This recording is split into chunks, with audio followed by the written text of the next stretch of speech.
On en produit des millions par année. On les voit défiler dans les cocktails. Les amateurs de vidéopoker s'en servent pour faire tourner leurs machines sans interruption. On nous en donne dans les avions. Tellement que la plus importante compagnie aérienne au Canada en utilise 3 millions par année. Aujourd'hui, on vous parle des cure-dents. Des bûches, beaucoup de bûches de bouleau sont livrées à l'usine. C'est avec ce bois mou qu'on va fabriquer les cure-dents. Les lourdes bûches sont soulevées par cette pince et sont déposées dans l'écorceur. L'écorce n'entre pas dans la fabrication des cure-dents. Elle est donc retirée par cette machine. Toutefois, l'écorce n'est pas jetée. Elle est vendue à une usine avoisinante où elle sera employée comme combustible. L'écorceur travaille en 2 étapes. En 2 passages, il produit un rouleau de bois parfaitement cylindrique, facile à usiner.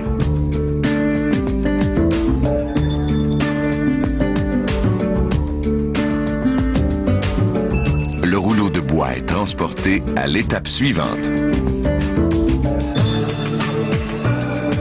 Cette machine, une dérouleuse, déroule le bio comme si c'était du papier.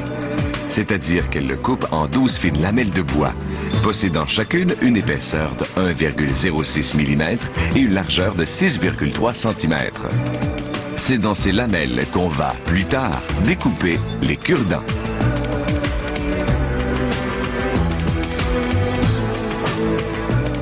Ensuite, les 12 lamelles sont placées côte à côte sur l'enrouleuse qui forme des rouleaux qu'on appelle des billes.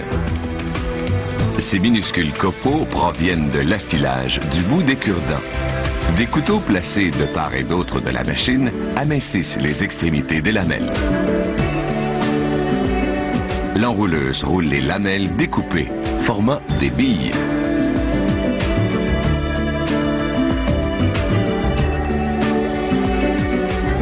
Les billes terminées sont retirées à la main. Chacune possède un diamètre de 25 cm et pèse 1,8 kg.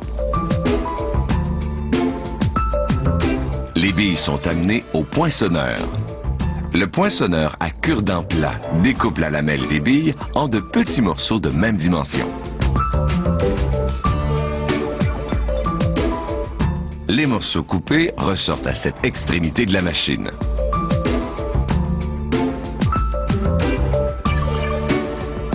Le poinçon travaille très rapidement. Le couteau s'abaisse à la vitesse de 2000 révolutions à la minute, permettant de tailler 8000 cure-dents en 60 secondes. Les cure-dents coupés tombent dans cette chute puis dans un bac. À cette étape, ils sont mous. Ils doivent être durcis dans un séchoir pendant 4 heures à 121 degrés Celsius. Ensuite, on transfère les cure-dents dans le polisseur. De la poudre de talc contribue, avec le frottement, à rendre les bâtonnets parfaitement lisses. Puis, les cure-dents sortent du polisseur et pénètrent dans ce tamis qui filtre ceux qui sont brisés. Les cure-dents en bon état poursuivent leur progression jusqu'à la soufflerie. Les cure-dents endommagés sont rejetés. Les cure-dents parfaits sont placés sur 2 convoyeurs par un système de soufflerie.